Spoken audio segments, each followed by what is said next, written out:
এই আত্মার রোগের রোগী। আমাদের শরীরে যেমন বিভিন্ন রোগ হয় না, এরকম মানুষের আত্মায় কী হয়? রোগ হয়। আল্লাহ তাআলা কোরআনের ভিতরে শরীরের রোগের কোনো জায়গায় রোগ বলে নাই, কিন্তু অন্তরের রোগের রোগ বলছে। ফি কুলুবিহিম মারাদ, মুনাফিকদের ভিতরে ব্যাপারে বলছে আল্লাহ তাআলা তাদের অন্তরে রোগ আছে, রোগ। এই নেফাকি এটা একটা অন্তরের রোগ, অহংকার এটা অন্তরের একটা রোগ, আত্মগর্ব এটা অন্তরের একটা রোগ, রিয়া এইটা অন্তরে একটা রোগ, দুনিয়ার মহব্বত এইটা অন্তরে একটা রোগ, সম্মান লিপ্সা, ক্ষমতার লিপ্সা, প্রশংসার লিপ্সা, এগুলো অন্তরে এক একটা রোগ, বুঝেছে? এবং সব হারাম এবং কবিরা গুনাহ। নামাজ না পড়া যেভাবে হারাম, মিথ্যা কথা বলা যেভাবে হারাম, চুরি করা যেভাবে হারাম, এমনিভাবে এই যে রোগের কথা বলা হয়েছে না, এগুলোও হারাম।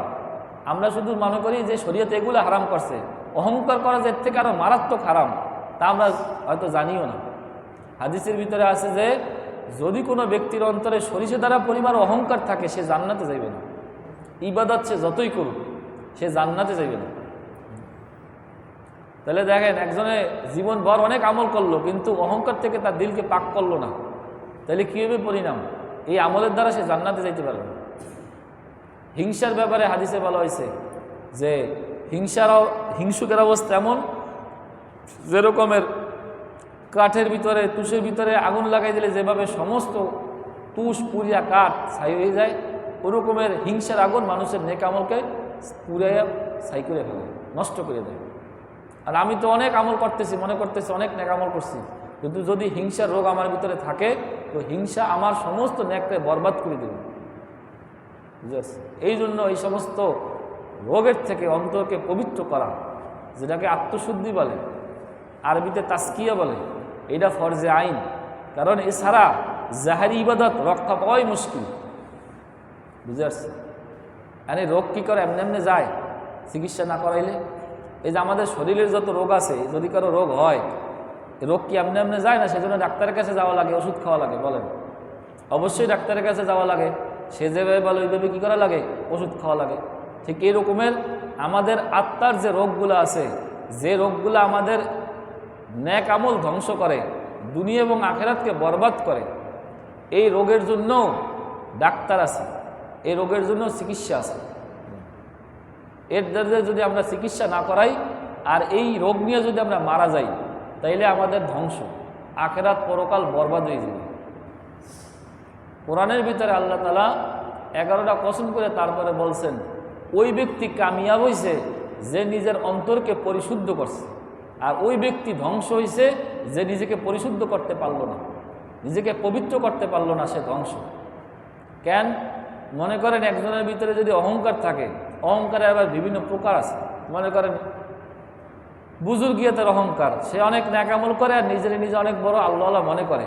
তো যত তার ন্যাকামলের মাত্রা বাড়বে, তার ভিতরে অহংকারের মাত্রা ওই আন্দাজে বাড়বে, আর যে পরিমাণে তার ভিতরে অহংকার বাড়বে, ওই পরিমাণে সে আল্লাহ থেকে দূরে সরে যাবে। বুঝতে পারছি? হাদিসে কুদসি আল্লাহ তাআলা নিজে বলেন যে অহংকার আমার চাদর, আত্মগর্ব আমার লুঙ্গি। যে ব্যক্তির যে কোনো একটা নিয়ে টানাটানি করবে, আমি তাকে ধ্বংস করে দেবো। অর্থাৎ অহংকার, আত্মগর্ব এটা আল্লাহ তাআলার শানে খাস। আল্লাহ তাআলা ব্যতীত কোনো মাখলুক, কোনো বান্দার জন্য অহংকার বা আত্মগর্ব করা অনুমতি নেই। আর কোনো ব্যক্তি যদি অহংকার বা আত্মগর্ব করে, তাহলে কেমন জানি সে নিজেরই খোদা দাবি করলো। অর্থাৎ যে গুণ আল্লাহর জন্য খাস, এবং সে নিজের জন্যই সেই গুণের কি করতেছে? দাবি করতেছে। বুঝে আসছে? যেমন মনে করেন ইবাদত বন্দেগী, এটা কার জন্য খাস? আল্লাহর জন্য।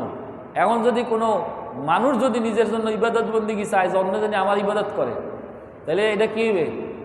নিজের খোদা দাবি করা হইবে না? বুঝে আসে কথা?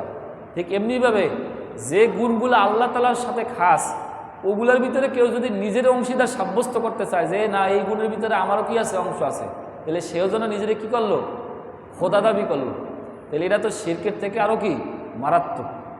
যেমন মনে করেন আল্লাহ তাআলা চায় সমস্ত মাখলুক তার প্রশংসা করুক এবং সবাই তার শুকরগুজার থাকুক, কোনো বান্দা তার অবাধ্য না হোক। এরকম অনেক বান্দা আছে, তারাও চায় সবাই যেন আমার প্রশংসা করে, আমার নিন্দা যেন কেউ না করে।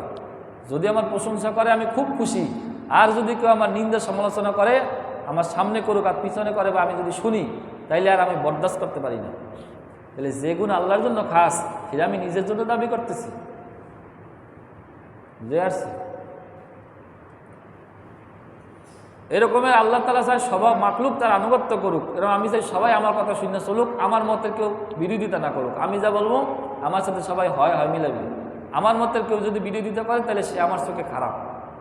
এই হচ্ছে নিজের খোদা দাবি করা, আত্মার রোগ, যেটা মানুষের দুনিয়া আখিরাতকে সব ধ্বংস করে দেয়। সে সিরাতে সুরাতে মুসলমান থাকলেও, বাহ্যিকভাবে তার মুসলমান দেখাইলেও আসলে সে জাহান্নামের খোরাক ছাড়া কিছুই হবে না। সে জাহান্নামের লাকড়ি, জাহান্নামে জ্বালানি হবে মানুষ আর পাথর। এই জন্য ভাই এই যে তাজকিয়া, অন্তর পরিশুদ্ধ করা, এইটা শরীয়তকে ফরজ করছে। অন্তর পরিশুদ্ধ করা ফরজ।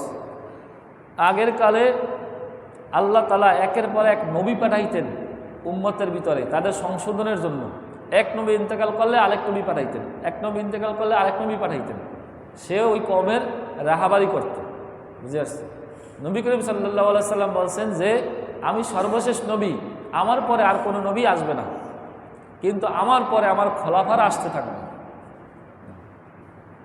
অর্থাৎ আগের কালে নবীদের দ্বারা আল্লাহ তাআলা যে কাজের আঞ্জাম নিতেন, আল্লাহ রসুল যেহেতু সর্বশেষ রসুল, তারপরে আর কোনো নবী আসবে না, রসুল আসবে না।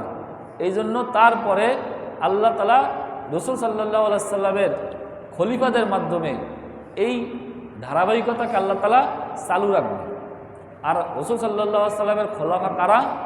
যারা হক্কানি রব্বানি ওলামা, আল্লাহওয়ালা আলেম যারা, তারাই হয়েছে নবী করিম সাল্লাল্লাহু আলাইহি সাল্লামের খলিফা, বা তারা হয়েছে রসুল সাল্লাল্লাহু আলাইহি সাল্লামের উত্তরসূরি।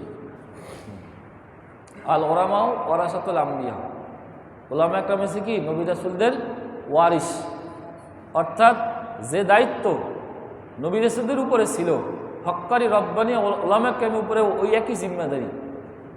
তারা যেভাবে উম্মতদেরকে গায়রুল্লাহর থেকে বাঁচাইয়া আল্লাহ বলা বান্দাদেরকে আল্লাহ তাআলার সাথে মিলিয়ে দিয়েছে, এরকমের হক্কানি রব্বানি ওলামা একরামও আল্লাহ ভোলা বান্দাদেরকে আল্লাহ তাআলার সাথে মিলিয়ে দেয়।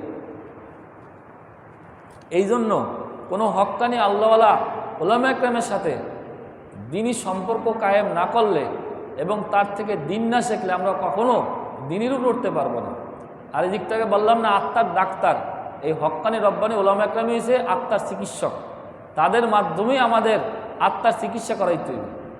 যখন আমাদের আত্মার চিকিৎসা হইবে তখন আমরা পরিপূর্ণ মুসলমান হইতে পারবো, ইমানদার হইতে পারবো, তার আগ পর্যন্ত না।